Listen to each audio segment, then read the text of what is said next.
Praise God. നമ്മുടെ കർത്താവായ യേശു ക്രിസ്തുവിൻ്റെ പ്രത്യക്ഷത ഏറ്റവും ആസന്നമായിരിക്കുന്നു. ആ പ്രത്യക്ഷതയിൽ പ്രിയം വയ്ക്കുന്ന ഏവർക്കും കർത്താവ് നൽകുന്ന കിരീടമാണ് നീതിയുടെ കിരീടം. പ്രിയ ദൈവമക്കളെ, ഭൂമിയിലെ മാന്യതകളൊന്നുമല്ല, അതൊക്കെ വെള്ളത്തിൽ കുമിള പോലെ നശിച്ചു പോകും. എന്നാൽ യേശു കർത്താവ് നമ്മെ മാനിക്കുന്നൊരു ദിവസമുണ്ട്. എന്നാൽ ആ ദിവസത്തിനായി, ആ പ്രത്യക്ഷതയ്ക്കായി നാം പ്രിയം വയ്ക്കണം. എന്നെ ശ്രവിക്കുന്ന എല്ലാ പ്രിയ ദൈവമക്കൾക്കും യേശു ക്രിസ്തുവിൻ്റെ നിസ്തുല്യ നാമത്തിലുള്ള എൻ്റെ സ്നേഹവന്ദനങ്ങൾ. ഈ പ്രഭാതത്തിലും ചിന്തയ്ക്ക് ആധാരമായി അപ്പോസ്തലനായ പൗലോസ് തിമോഥെയോസിന് എഴുതിയ 2 ലേഖനം 4 അധ്യായം 8 വായിക്കാം. ഇനി നീതിയുടെ കിരീടം എനിക്കായി വെച്ചിരിക്കുന്നു, അത് നീതിയുള്ള ന്യായാധിപതിയായി കർത്താവ് ആ ദിവസത്തിൽ എനിക്ക് നൽകും. എനിക്ക് മാത്രമല്ല, അവൻ്റെ പ്രത്യക്ഷതയിൽ പ്രിയം വെച്ച ഏവർക്കും കൂടെ. പ്രിയ ദൈവമക്കളെ, ഇവിടെ അപ്പോസ്തലനായ പൗലോസ് ഉറപ്പോട് പറയുന്നു, ഞാൻ നല്ല പോർ പോരുതു, ഓട്ടം തികച്ചു, വിശ്വാസം കാത്തു. നാമും ആ വാക്കുകൾ പറയുവാൻ വേണ്ടി വെമ്പൽ കൊള്ളുകയല്ലേ. ഒരിക്കലും നാം തളർന്നു പോകരുത്, ക്ഷീണിച്ചു പോകരുത്. കാരണം നീതിയുടെ കിരീടം, നീതിയുള്ള കിരീടം കർത്താവ് നമുക്കായി വെച്ചിരിക്കുന്നു. അത് നമുക്ക് പ്രതിഫലമായിട്ട് കർത്താവ് നൽകും, ഒരു റിവാർഡായിട്ട് നൽകും. Price the Lord. എന്നാൽ നമ്മുടെ ഉദ്ദേശം എന്തായിരിക്കണം? ദൈവത്തെ മാത്രം പ്രസാദിപ്പിക്കുക, മനുഷ്യരെ അല്ല. ആമേൻ. നമ്മുടെ കർത്താവായ യേശു ക്രിസ്തു ഭൂമിയിൽ ജീവിച്ചപ്പോൾ പിതാവായ ദൈവത്തെ മാത്രം പ്രസാദിപ്പിച്ചുകൊണ്ടാണ് ജീവിച്ചത്. അതങ്ങനെ കഴിഞ്ഞു. ഓരോ നിമിഷവും പിതാവായ ദൈവത്തോട് ആലോചന ചോദിച്ച് ആ ബന്ധത്തിലാണ് യേശു കർത്താവ് ഭൂമിയിൽ ജീവിതം നയിച്ചത്.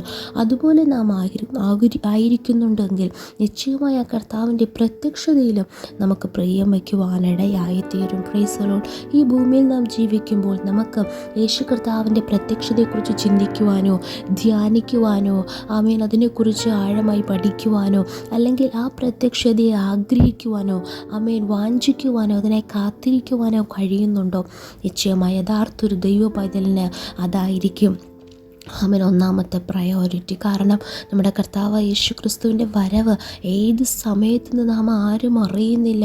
ലോക സംഭവങ്ങൾ യേശുവിൻ്റെ വരവിനെ വിളിച്ചറിയിച്ചു കൊണ്ടിരിക്കുമ്പോൾ വ്യക്തിപരമായും നമ്മുടെ കുടുംബ ബന്ധങ്ങളും നമ്മളെല്ലാവരും ഒന്നാമത് നാം പ്രിയം വയ്ക്കേണ്ടത് യേശു ക്രിസ്തുവിൻ്റെ പ്രത്യക്ഷതയിലാണ്. Praise the lord. ആമേൻ. ഇരുവർ നമ്മൾ ഒരുമിച്ച് കൂടി സംസാരിക്കുമ്പോൾ നാം ഭൂമിയിലുള്ള മറ്റു നമ്മുടെ കാര്യങ്ങളൊക്കെ നാം പങ്കുവയ്ക്കാറുണ്ട്.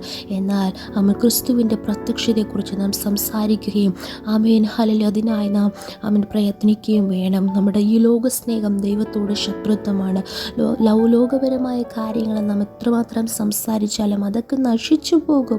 എന്നാൽ ആമേൻ കർത്താവേ, ഞാൻ അങ്ങയെ സ്നേഹിക്കുന്നു, മറ്റാരേക്കാളും മറ്റെന്തിനേക്കാളും ഞാൻ അങ്ങയെ സ്നേഹിക്കുന്നു നമുക്ക് പറയുവാൻ കഴിയണം. പത്രോസിനോട് യേശു ചോദിച്ചൊരു ചോദ്യമുണ്ട്, നീ ഇവരിൽ അധികമായി എന്നെ സ്നേഹിക്കുന്നുണ്ടോ? ആമേൻ, നിനക്ക് എന്നോട് പ്രിയമുണ്ടോ? ആമേൻ ഹല. എന്തുകൊണ്ടാണ് അങ്ങനെ പറയുവാൻ കാരണം? യേശുവിനോട് കൂടർന്ന പത്രോസ് ഒരു സുപ്രഭാതമായപ്പോൾ ആമേൻ വീണ്ടും മീൻ പിടിക്കുവാൻ പോയി. ഇന്ന് പകൽക്കാലം യേശു കർത്താവ് നമ്മോടും ചോദിക്കുന്നു, നിനക്ക് എന്നോട് പ്രിയമുണ്ടോ? നീ എന്നെ സ്നേഹിക്കുന്നുണ്ടോ? അതേ കർത്താവേ, എനിക്ക് അങ്ങയോട് പ്രിയമുണ്ട്, ഞാൻ അങ്ങയെ സ്നേഹിക്കുന്നു, നിനക്കറിയാമല്ലോ നമുക്ക് പറയുവാൻ കഴിയുമോ? പ്രിയ ദൈവമക്കളെ, അങ്ങനെ താൽക്കാലികമായി യേശുവിനെ സ്നേഹിച്ചു വിടുതലുകളും അനുഗ്രഹങ്ങളും പ്രാപിക്കുവാൻ മാത്രമല്ല, അങ്ങനെയുള്ളവർ യഥാർത്ഥമായി യേശുവിനെ സ്നേഹിക്കുന്നവർ ആ ക്രിസ്തുവിൻ്റെ പ്രത്യക്ഷതയും സ്നേഹിക്കും, ആ പ്രത്യക്ഷതയിലും പ്രിയം വയ്ക്കും. എങ്കിൽ മാത്രമേ നമുക്ക് നിത്യരക്ഷ പ്രാപിക്കുവാൻ കഴിയത്തുള്ളൂ. ആയതിനാൽ ഓരോ ദിവസവും യേശു കർത്താവിന് പ്രസാദമാകുമെണ്ണം വിശുദ്ധ ജീവിതം നയിച്ച് ആ പ്രത്യക്ഷതയിൽ പ്രിയം വെച്ച് അതിനായി കാത്തിരുന്ന് കാംക്ഷിച്ച് മുന്നേറുവാൻ ദൈവം നമ്മെ സഹായിക്കട്ടെ. നമുക്ക് ഒരുമിച്ച് പ്രാർത്ഥിക്കാം. നല്ല ദൈവമേ, സ്വർഗ്ഗസ്ഥ പിതാവേ, അനുഗ്രഹിക്കപ്പെട്ട ഈ നല്ല പ്രഭാതത്തിലും അങ്ങ് ഞങ്ങൾക്ക് നൽകിയ നല്ല ആലോചനയ്ക്കായി സ്തോത്രം. വചനപ്രകാരം ഞങ്ങളെ പൂർണ്ണമായി താഴ്ത്തുന്നു, സമർപ്പിക്കുന്നു. അങ്ങയുടെ പ്രത്യക്ഷതയിൽ പ്രിയം വയ്ക്കുന്ന ഏവർക്കും അങ്ങ് നൽകുവാനിരിക്കുന്ന നീതിയുടെ കിരീടം പ്രാപിക്കുവാൻ ഞങ്ങളെ പൂർണ്ണമായി സമർപ്പിക്കുന്ന കർത്താവേ, അങ്ങ് ഈ ഭൂമിയിലായിരുന്നപ്പോൾ ജീവിച്ചതുപോലെ സ്തോത്രം സ്തോത്രം. അങ്ങേ മാത്രം പ്രസാദിപ്പിച്ച് അങ്ങേ സ്നേഹിച്ച് ഓരോ നാളും മുന്നേറുവാൻ സഹായിക്കണം. അനുഗ്രഹിച്ചാട്ടെ യേശുവിൻ്റെ നാമത്തിൽ. ആമേൻ. Good morning. Have a wonderful day. May God bless you all.